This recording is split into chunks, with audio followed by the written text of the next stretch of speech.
Important tips बता रहा हूं। इंपॉर्टेंट टिप्स क्या है, ठीक है।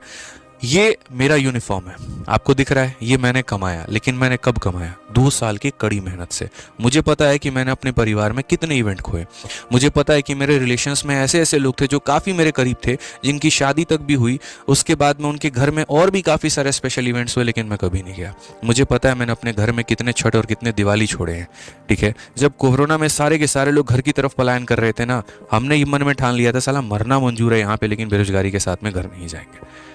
कमरे में बंद करके सीमित साधनों के साथ में हमने किस तरीके से मेहनत की, और तब जाकर के हमारे कंधे पर ये सितारे चमके। ये ऐसे नहीं आता है, किसी के भी लाइफ में नहीं आता है। कोई एक भी इंसान, आज के समय ये मौज है ही नहीं। कंपटीशन 7वें आसमान पर है, बेरोजगारी 7वें आसमान पे है आपके भारत में, और यहाँ पर गला काट कंपटीशन में आपको अपने आप को साबित करना है, रगड़ करके मेहनत करना पड़ेगा।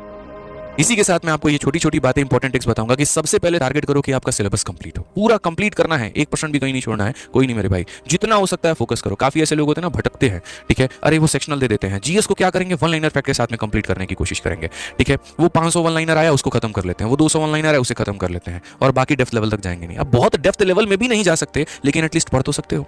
अब एक बच्चा है, सर मैथ्स के 5 टॉपिक बता दो ना जो हम छोड़ के चले जाए, ठीक है, ताकि मेरा जल्दी कंप्लीट हो जाए। इस रणनीति के साथ में अपने आप को धोखा दे सकते हो, एसएससी को नहीं दे पाओगे।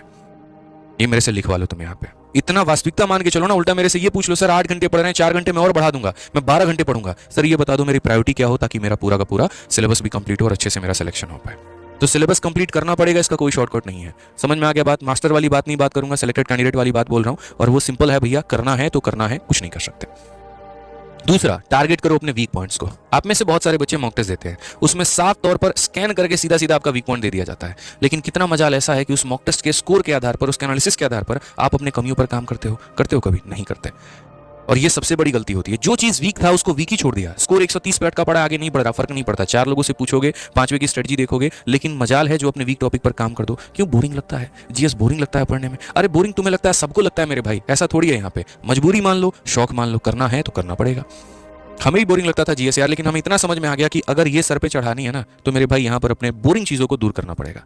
बोरिंग तो हर कुछ है यार, ठीक है। बोरिंग अगर मैं आपको पढ़ने को बोल दूं, बचपन से बोरिंग लगता था, पढ़ते चले आ रहे हो ना, वो वाली बात है, तो करना तो पड़ेगा। यहाँ पे ध्यान दो, मैंने यहाँ एटलीस्ट 8 घंटे की सेल्फ स्टडी रखी है, लेकिन मेरे दिल से पूछोगे कम से कम ये 10 घंटा होना चाहिए। मैंने 8 घंटे उनके लिए रखा हुआ है जो थोड़ा सा क्लासेस भी कहीं कहीं पर अटेंड कर रहे हैं और पढ़ना चाहते हैं, ठीक है। लेकिन हमें आपको कम से कम 10 घंटे की अपनी सेल्फ स्टडी बना करके चलनी है, ये ध्यान रखो। उसके बाद सेक्शनल मॉक टेस्ट जितने ज्यादा अनलिमिटेड दे सकते हो उतने दो। काफी ऐसे एप्लीकेशन है, 4-4 मिनट के, 5-5 मिनट के सेक्शनल मॉक टेस्ट वहां दिए गए हैं। आप मेरे भाई पढ़िए वहां से, ठीक है। आप जितना अटेम्प्ट कर सकते हैं, कभी आपको कहीं जीएस का मिल गया, कहीं पर करंट अफेयर का मिल गया, कहीं पर आपको मैथ्स का मिल गया, अनलिमिटेड दो। और ऐसा कोई फिक्स नहीं है